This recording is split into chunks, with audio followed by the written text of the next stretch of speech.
This is the Become the Lion podcast.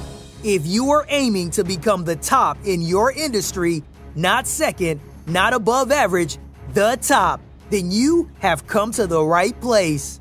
Become the Lion will provide you with weekly insights and motivation needed from our guests on how to escape the common herd that society lives in. If you're looking to change your life, then get ready. Welcome to Become the Lion.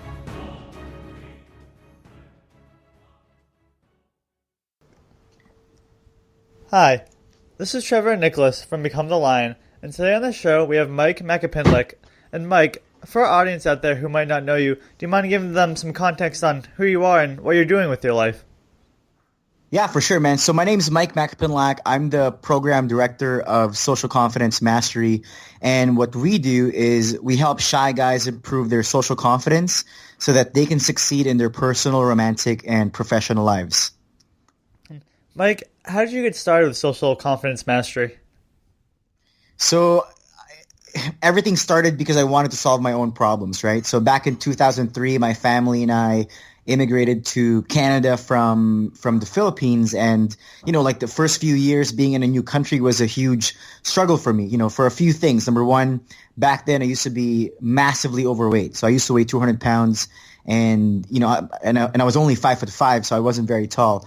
Second one, I didn't speak English back then, so I found it really difficult to connect with people, and the worst part was I had really bad social anxiety. I remember being back in high school, I would hide in the bathroom stall during our lunch break because I was too terrified to mingle with the other kids. So the reason why I got into this was because I was just sick and tired of feeling sick and tired. I wanted to find a solution to solve my own problems.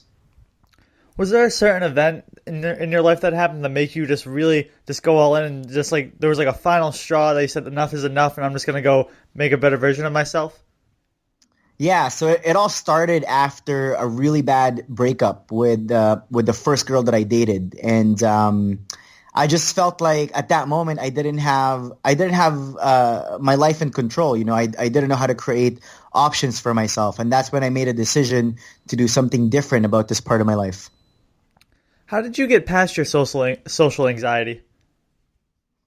So it started off, with self-education. I read every book that I could imagine on social dynamics, but that wasn't enough. I ended up hiring my first coach back in 2008. I took their program and totally changed my life. And then eventually they took me on as one of their interns, and for 3 years we traveled all over Canada helping guys improve their social skills. Do you believe that everyone in their life, no matter what profession they have, they should either have a coach or a mentor helping them? Absolutely, man. It's kind of like driving without a GPS, right? You're one, you're going to get lost a lot. B, you may end up somewhere that you didn't want it to be to begin with. I wanted to ask you, what was it like being labeled the nice guy by a woman? It sucked. I thought I was doing all the right things, right? I thought I was being boyfriend material, but I didn't, get treated like a boyfriend. And, I felt like I was being taken advantage of. Like my niceness was being, exploited by a lot of women back then. And it was my fault, Number one, I attracted those relationships into my life. Number two, I allowed the situation to happen longer than I really wanted to. Do you think what would you say to someone right now who's being labeled as the nice guy?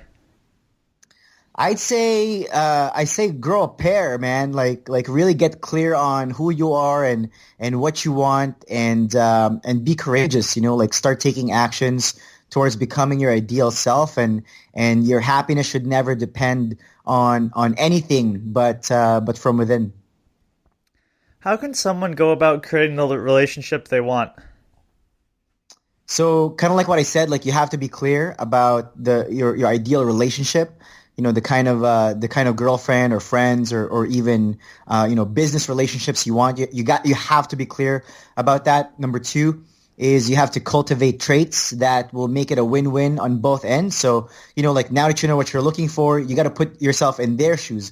What kind of guy do you need to become to attract those relationships. And once you've cultivated those traits, you got to put yourself in the right environment, because everyone behaves differently in different places, right? From a dating perspective, a girl at the bar will be so much more defensive as compared to when you meet her at a coffee shop or at a fitness class, where she's a lot more open and willing to engage with someone she hasn't met. So your environment really matters. So you really have to show up at the right place.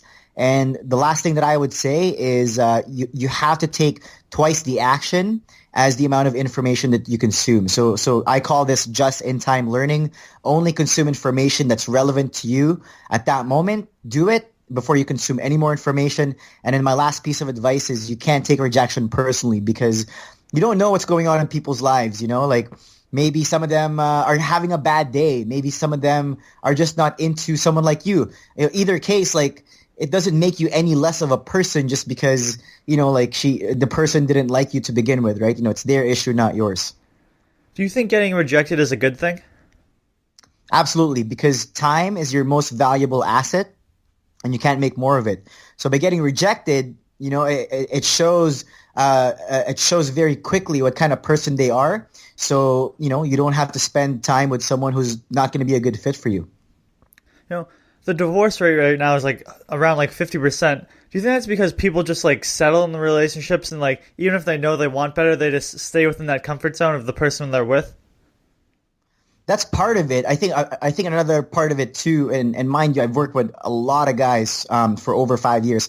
A lot of people that I work with don't have a good relationship with themselves. And as you know, if you're into any type of personal development, the relationship you have with yourself dictates the relationship you're going to have with other people.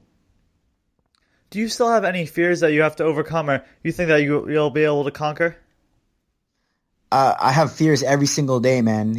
As an entrepreneur, this, you're an entrepreneur too. Nothing's guaranteed, right? I constantly travel to new places, usually on my own. I normally put myself in environments where I don't know anybody. I have fears running in my body every single time. The only difference now compared to me back then is that I'm able to, really handle my emotions better and look for ways that why I will succeed when I'm doing something new instead of ways that I'll fail. And I feel like a lot of people are so focused. They can come up with 1,000 reasons why something wouldn't work. And for me, I only need to come up with one reason why it will, and I just focus all my energy into that.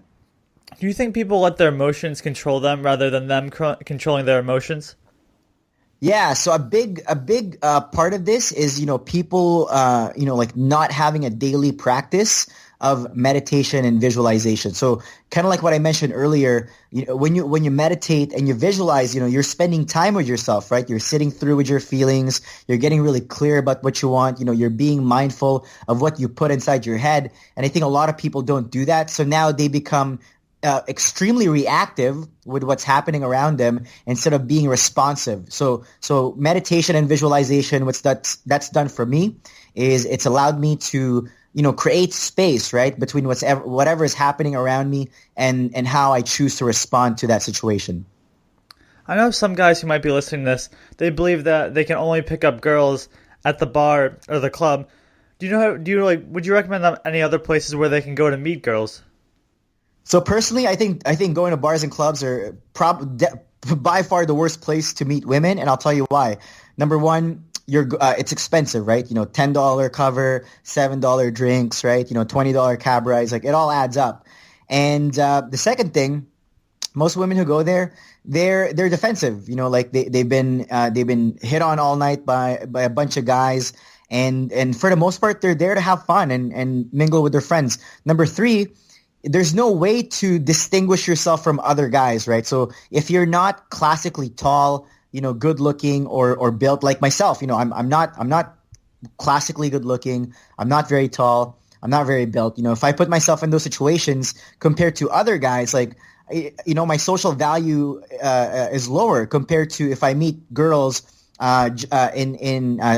places and situations where I can display my value, where I can, basically what I'm trying to say is you got to pick your battles, man. You can't win at everything. So you just got to put yourself in situations and stack, or you could win, and you want to stack the odds in your favor. Let's say you see, a cute girl at the grocery store, at the gym, or at a coffee shop. How do you approach them and start a conversation with them? I would just go up to them and say, like, look, I saw you from across the room, and I really hate myself if I don't take this opportunity to introduce myself. My name's Myke. Just whatever I'm feeling at that moment, but typically that's something that I say. It's honest. I feel like sometimes, especially when guys, they see a beautiful woman, it's almost like they get the fear in them. How do you like break through that? Do you just, as soon as you see them, just go right up to them? No, you acknowledge the fear, and you're like, okay, well, it's there. And if you're nervous, just say it. I've walked up to girls before, and I said, look, I'm really nervous right now, and I just really regret if I didn't have this opportunity to say hi to you. I think you're really beautiful. Do you think social media can lower someone's confidence? Absolutely, especially if a guy is not aware of what he wants. It's very easy to look at what other people are doing, and you're like, oh, I don't have that car, or like, oh, my body doesn't look like that, or like, oh, like I don't have those clothes or whatever. Like it's very easy to feel inadequate because you start comparing yourself to what people have rather than appreciating who you are, where you're going, and what you want, and just minding your own business. That's why I never, man, like I use social media. I love social media. It's one of the biggest tools that I use to run my business. But as soon as I'm done my marketing and I've replied to messages, I'm out. Like I'm too busy living an awesome life, right? Rather than, posting about what I'm doing on social media. What are some mistakes that you think guys make when they think about women? The biggest one is definitely having unclear goals. Like they don't know what kind of relationship they're looking for. That's why they end up in kind of like what you mentioned before, the divorce rate's so high because to me, from my experience and working with guys, it almost seems like they're so willing to take the first woman who would show any sign of interest towards them. And that's really sad because, if you think about it, you're choosing a romantic partner. You're not choosing a roommate. So like this is the one part of your life where you should be picky, like you should really put a lot of thought into the kind of partner you want to have in your life because you're going to be spending a lot of time with this person. And as you know, you become the average of the people you spend time with. So if you choose the wrong partner, that's going to have a huge impact on the outcome that you have. And I really like that a lot because especially sometimes guys just settle. They just settle for like any girl. Like they'll settle for any girl that will take them. They don't realize how much that can affect their life. Come 10 years, 20 years if they're still married to that person. I'll give you an example, right? Like I'm a morning person. I go to bed at 9 and I wake up at 5:30. I dated someone who was a night person. And even that alone was like, we dated for 6 months and I was like, man, I'm so glad that relationship was over, because we just did. I mean, like she was a night person. I was a morning person. I went to the gym. She didn't go to the gym. I read a lot of books. She watched a lot of TV. So it's like, yeah, she was attractive. And we had great sex and we had good connection. We had great conversation, but I didn't give it a lot of thought. Like when I got into that relationship, I wasn't really clear about exactly what I was looking for. So when that ended, that's when I really took the time to get clear on the kind of relationship that I want to have. And a lot of guys are so focused on getting into a relationship, but they're not focused on being a good ender. Because sometimes when you date a girl, you hang out for a while, and you realize you're like, wow, this girl's not the right fit for me. So many guys, because they don't want to hurt the other person, they end up just suppressing how they feel instead of just being honest and be like, look, this is not what I'm looking for. I think you'd be a better fit for somebody else, and I'd be a better fit for somebody else.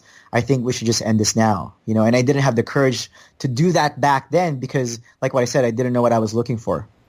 How do you think someone some guy, listening to this right now, can get over the fear of being alone? uh, I mean, like what I said before, right? Like the relationship what you have with yourself dictates the relationship you have with other people. So, for everyone listening to this right now, who's single and they think that having a girlfriend will make their problems go away. I hate to piss on your cornflakes, but that's not how it works, right? Like you can't put stress. You can't depend on other people for your own personal happiness. You have to make yourself happy, and you can only do that by being comfortable spending time with yourself. You have to be comfortable being alone. Myke, what would you say to someone who feels unlovable? Well, you got to figure out again, right? This kind of relates to what I said before that. You can't, if you don't love yourself, other people won't love you. Like I'm sure it's kind of like, why would you date a girl who doesn't like herself, right? Who's only that's the kind of girl who would be needy, who'd want you to text her often, who'd be really bad at receiving compliments. Like you date a girl because she can add value to your life, right? She can make you a better person. It's a win-win relationship. There's a give and take. But if you don't love yourself and you're depending on other people to love you, then guess what? If that day, your partner doesn't tell you you're good looking or you're beautiful or you're well dressed or I love you, then what's going to happen to your personal feelings? It's going to be down the drain because you didn't get that external validation that you're looking for, and that should always come from yourself. How far into the relationship do you think that you start to get a sense of when it's not going to work out?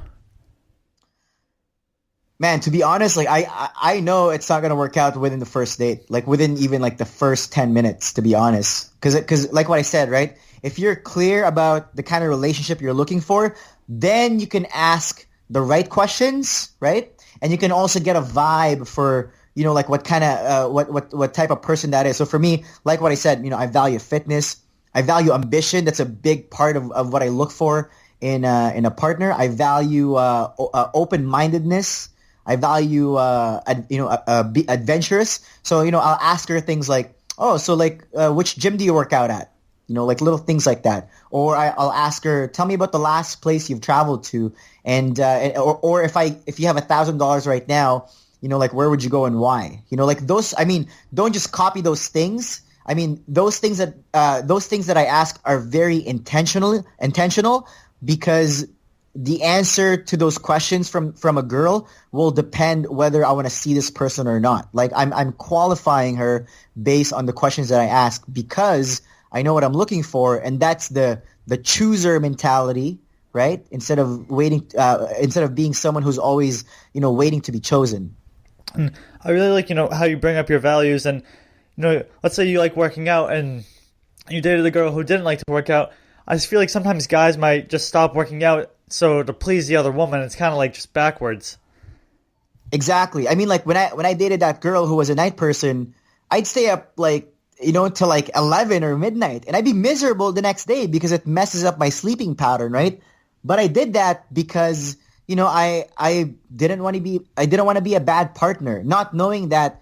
Look, like there's billions of people in the world, billions, right? Like, for a guy to think that there's no woman out there who would love her, A, is insane.